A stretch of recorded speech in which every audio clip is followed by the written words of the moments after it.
Hi everybody, I'm Dr. Amelia Aldeo. I'm a licensed clinical psychologist, and today in Therapy Corner, I'm doing the second video of our anxiety disorder series. And specifically today, we're talking about social anxiety disorder. So what is social anxiety disorder? Well, it's basically one of the key anxiety disorders, and it's characterized by fear, anxieties, and worries about social situations. And this could be of any kind. So for example, talking to strangers, meeting new people, talking to people in a position of authority, making eye contact, making small talk, playing sports or exercising in front of other people, eating in front of other people, and so on and so forth. And what happens is that the person with social anxiety is very worried, is very anxious that others are going to be evaluating them negatively, right? So they are afraid of embarrassing themselves, they're afraid of humiliating themselves. And in fact, many times they're afraid that other people might notice their anxiety. And think about it, this is really complex, right? Because if you're anxious that other people may notice that you're anxious, wow, that's really, really interesting, right? Because if you're anxious, you're going to be tense, you're going to be sweating, you're going to be shaking, maybe you're going to be stuttering a bit. And eventually, other people will notice. And then you will notice that other people notice, and that in turn is going to make you more anxious, right? More tense, more sweaty, more shaky, right? And so on and so forth. So you could see how there's a vicious cycle here that we see plays out in anxiety. So the other thing that is very interesting about people with social anxiety is that many times they're also afraid and they're also worried about getting positive evaluations, basically being the center of attention, receiving praise, right? Being told by others that they're doing a good job. Now, this is not as strong as a factor of social anxiety as the fears of negative evaluation, but nonetheless, there's a substantial amount of research showing that it can help us differentiate people with and without social anxiety. So it's a very interesting component to keep in mind. And this to me speaks to also my clinical experience working with social anxiety, where you never work with two patients who have the same presentation. So social anxiety is a very heterogeneous disorder because people may have a lot of anxiety in one context, but not in another one.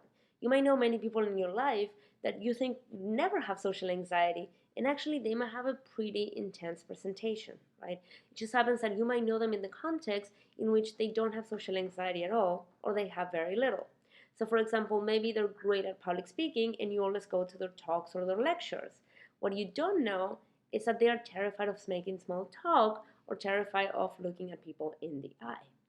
So this has a lot of implications. It means that it might be hard for people to recognize that they have social anxiety. It might be hard for people in their lives to notice. And then for us as clinicians, sometimes it might make it difficult for us to realize that our patients are also struggling with substantial social anxiety. Now, the thing that is also quite fascinating is that no matter how well a person does in a social situation, they're still going to be second guessing themselves. They're going to be engaging in this process called post-event processing, which basically means that after an intense social interaction, somebody with social anxiety is going to be replaying that situation in their heads over and over and over, right? And be like, oh my gosh, I talked to this person and they didn't really smile that much, so maybe they thought I was stupid, or they gave me a side look, or they didn't seem engaged, or they didn't want to talk for too long, or that person over there looked at me the wrong way, and so on and so forth. Now, some of that might be based on actual events, and some of them might really be this person's anxiety getting out of control. Another point that is very, very important to make is that social anxiety disorder is not the same as being an introvert. Being an introvert or being an extrovert is part of our personality, right? None of those are disorders. They basically describe how we relate to social situations, and specifically how much social interaction do we need in our lives. When we need a lot of social interaction, we are extroverts. When we don't need as much social interaction, we are introverts.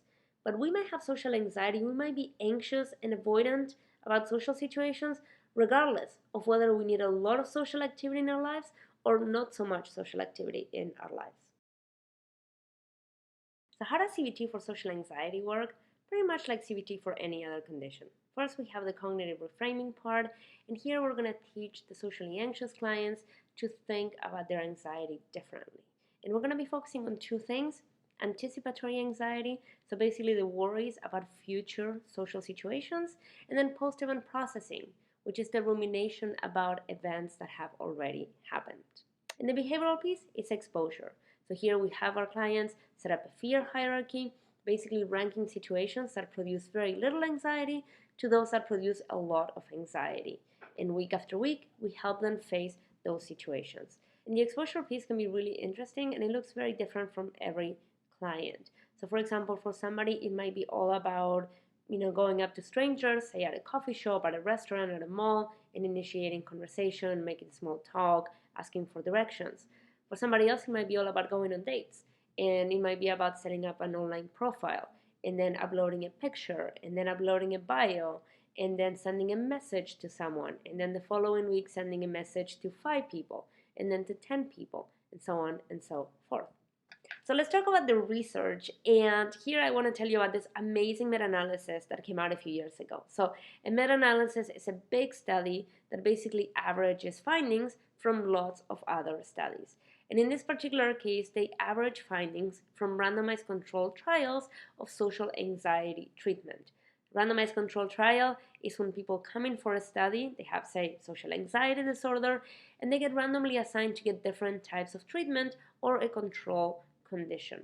So in this case, they were getting different types of therapies, or they were assigned to a waitlist control, so they were waiting to get treatment, or they were getting an attentional placebo. This is a type of placebo that we use in psychology research, in which the person doesn't quite get the treatment, but what they get is different phone calls or emails or different types of attention from the clinic running the study. So there's still some sort of connection, some sort of support that they get, but obviously not to the extent of an actual treatment. So in this meta-analysis, basically they look at the effect sizes, so the differences between symptom improvement in people who were getting different therapies for social anxiety and the control conditions. And what they found, which is very consistent with everything that I've been talking about, is that the effect sizes were larger for CBT, individual CBT and then group CBT. So this means that relative to not getting any treatment, the biggest difference, the biggest improvement in functioning came from CBT. This was followed by self-help, either with the support of a therapist or without. And when I talk about self-help, I'm basically talking about books, I'm talking about online programs, I'm talking about apps, things along those lines. And then after that, there was some evidence actually supporting the effectiveness of psychodynamic approaches. But the effect size was roughly half that for CBT. So some amount of effectiveness, but nowhere nearly as much as for CBT. And then there's a number of therapies that actually didn't even outperform the control, the placebo conditions.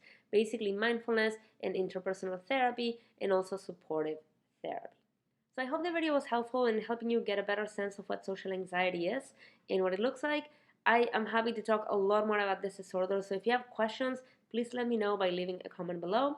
And as always, if you enjoy the video, please like and please subscribe to the channel and help us get the word out. You can do so in a number of ways. You can share the link to the video, or you can also share my posts on social media. I'm on Twitter, I'm on Instagram, I'm Dr. Amelia Aldeo in both. Thank you so much, and I'll see you guys next time. Bye-bye.